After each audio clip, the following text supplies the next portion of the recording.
Hi, and welcome to Shorts, our short version of Let's Talk Design, where I, Timothy, interview designers to find out what makes them tick.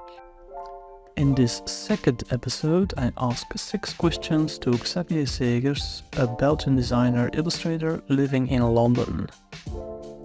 So, Xavier, what inspired you to pursue a career in illustration? Originally, I never thought I would have a career in illustration. I started working as a graphic designer in an ad agency in Belgium.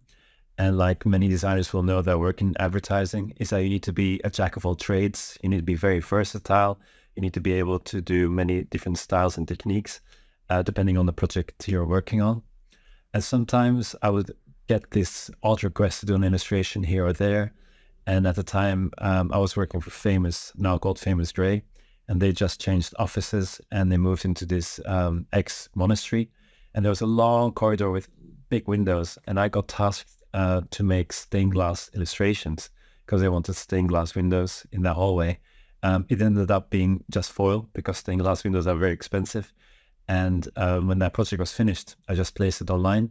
And another agency called Not Before 10 that did interior architecture asked me to make bespoke wallpaper for this wine bar in Antwerp. And it was also the first time for me to do something like this. And when that was finished, I also put it online and I got loads of traction. I got a Behance feature, many blogs reposted it. And that's how the ball started rolling. And that's how I got more and more requests as an illustrator. What are some of the current challenges facing illustrators today and how are you navigating them? I think there are definitely general challenges we all face as creatives.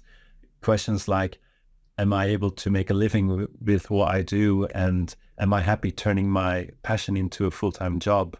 Also, should I go freelance or full-time? But with illustrators, it's also depending on what specialization they have.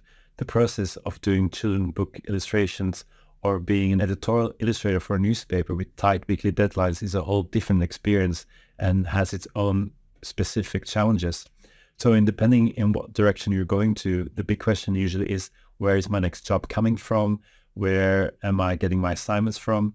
Do I feel actually happy doing all the paperwork and price negotiations with the clients myself, or should I go with representation? I think the biggest thing that we all need to be is well informed, knowing your rights and knowing that things you create, your illustrations, have also their rights and the way they are used. And the way they are used commercially has a big impact on the price. And sadly enough, this is usually overlooked. So I try to inform myself and I joined a few associations. I also joined like local creative communities. So for me, getting informed by talking to professionals and talking to my peers really helped me better understand what I should be doing as an illustrator and what my rights are. So I think the biggest challenge is finding your place in the world and knowing what your rights are. How do you promote yourself as an illustrator? I think it's super important to show your work to the outside world, but I can understand depending on what kind of person you are, it's not always easy. Not everybody feels comfortable showcasing their work online or in real life. I know many creators that feel anxious about sharing their work, even on Instagram. Making a post can paralyze them. But what I've learned early on in my career is that perfection doesn't exist. And if you need to wait until you think you have the perfect image, you can wait forever. So it's like chemistry. If you keep all the elements just boxed up separately, you can never create a reaction. So I think more people should share their work and celebrate it. And you never know who's looking, and it could lead to a potential job or an assignment. Personally, I've gotten good results using Instagram and Behance, and participating with exhibitions and illustration fairs has also helped me get a new audience. Entering award shows has helped me and my work to be seen on a larger and international scale, but there are so many different ways to promote yourself. Like, why don't you write an article or have a blog on LinkedIn or create assets for a sock site? Bottom line, it's important to know who you want to reach and knowing where your target audience is. Can you share a memorable story about your experiences as an illustrator in London? Creating the campaign image for the BAFTA Awards and designing all of the assets were certainly a memorable experience. The main image was going to be a cross-section of a tree showing all of the rings, and one ring was going to be in gold, symbolizing the winning year of an actor's career. Originally, I was going to ink up a chopped-down tree trunk and making prints from it, but due to timings, logistics, and access to sustainable pieces of wood, I ended up drawing it. And I was truly terrified because I never had to draw something so detailed like that before, and failing was no option. Also, I didn't want to lose the opportunity to work for such a prestigious client. And at the end, it all came together, and I felt like I really combined all of my skills from being an art director, graphic designer, and illustrator for this project.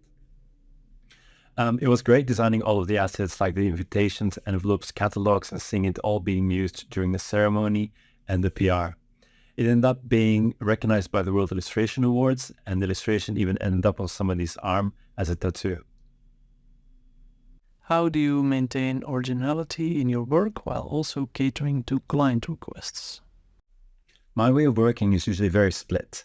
When I do my logo and identity work for clients, I feel like it really needs to reflect them, of course, and not me. It needs to reflect their core values, their target audience, their business in general. So it's very crucial they have this bespoke look and feel that they can really own on every level and each touch point they put out in the world. When I get clients that come to me for my illustrations or personal projects, then I instinctively know that I can rely and use my own specific style and references of my visual universe. Also, I think it's important for creatives not to go drink from the same watering hole like everybody else. For example, on social media platform sites like Instagram and Pinterest, they're all dictated by algorithms. So what we are seeing are just like trending things. And if we go there for inspiration, we might end up just regurgitating something that looks very similar to what's out there already.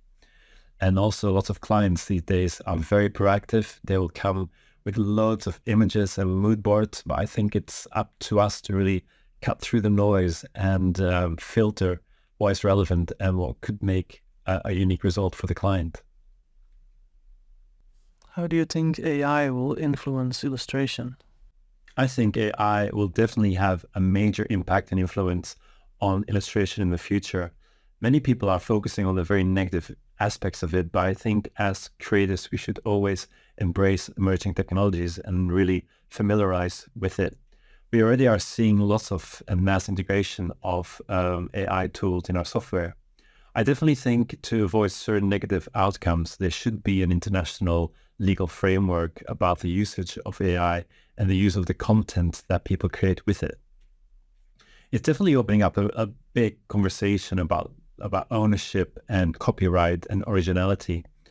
But I think the biggest positive outcome is that the source of income might change for illustrators.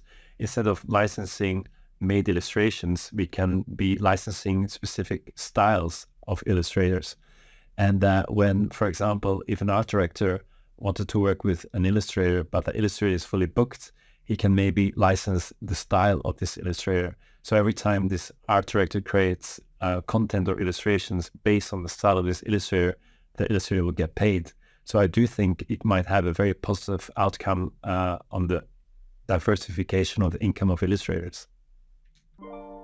Thanks for listening and watching. You can subscribe to this series on YouTube and your favorite podcast app. Feel free to share tips and feedback on those platforms. Your feedback is essential to improve this series. Let's talk soon.